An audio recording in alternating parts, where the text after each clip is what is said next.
My name is...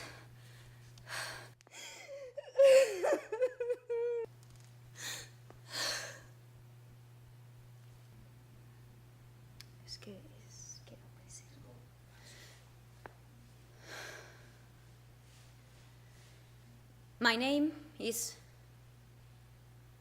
Mamá, because that is what my son would call me. And that is the last word I remember him screaming in terror as he was forcibly taken from me. My son, who was kind to animals and loved cartoons and loved playing with his friends at school.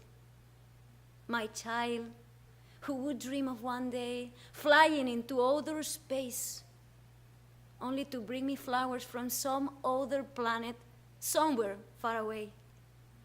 A gentle little boy who greeted every morning with a smile, filled every day with wonder, and every night with a prayer that he would one day grow up to be my protector, and that he would build me a house filled with love and laughter, and a kitchen big enough to match the size of his appetite. He loved my cooking, and I loved watching him eat, wiping the plate clean with his little fingers. I felt like the best chef in the world. And believe me, we didn't have much, but for him, we had everything we needed. I wanted more for my son than what little I could barely afford. I didn't want for him to feel the tug of fast and easy money that comes from selling drugs on the street, like some of his friends in the neighborhood were already talking about. That is not what a 7-year-old boy should be thinking. He should not have felt like I needed protection from the people in our own town. But this is the cost of narco-trafficking: to hurt people beyond suffering, to plunge them deeper in misery, to become rich at the expense of humanity, duplicitous, at the expense of any sense of loyalty, cowardly, at the expense of responsibility, to bribe and to be bribed, to be bought without any remorse about consequence or pain of conscience. I wanted more for my son. He wanted more for me.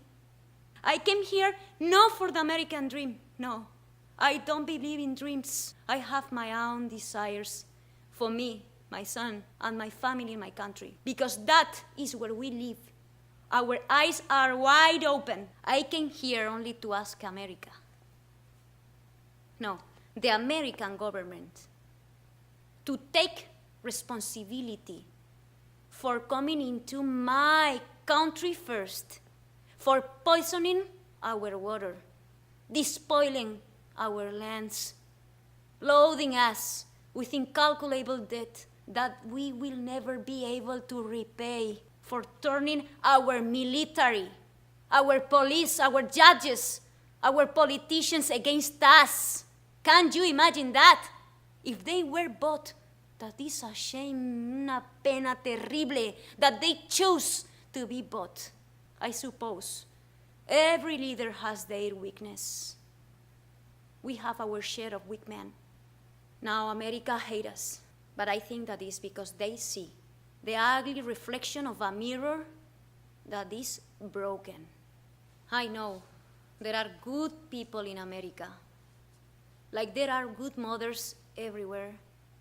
I also know many people are in pain, living in fear, filled with uncertainty. I know this because I read and I try to understand.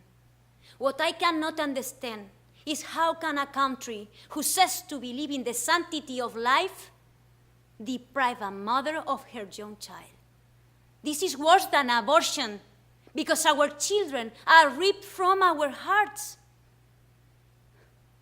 Now, all I have to show for my son are empty waiting arms, an anxious heart that beats only for his return, and an unbending will that will not let me rest until we are together again.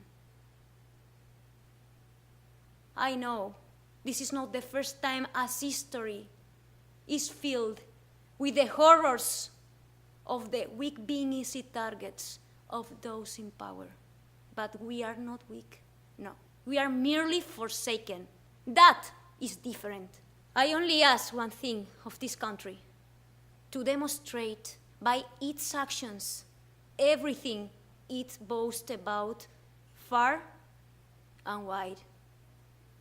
I know words are cheap. They come easy to charlatans who are even cheaper. Men of true character are few, so very few, maybe from another world. My son wants to go to another planet to pick flowers for his mother.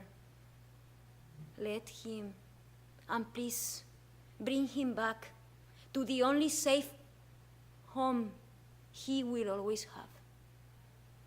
Mamá, mamá. Cariño, mamá te está buscando y mamá te va a encontrar y te va a traer con mamá. Mamá está bien y pronto tendrás un niñito aquí. Aquí. Así que no tengas miedo. Te quiero.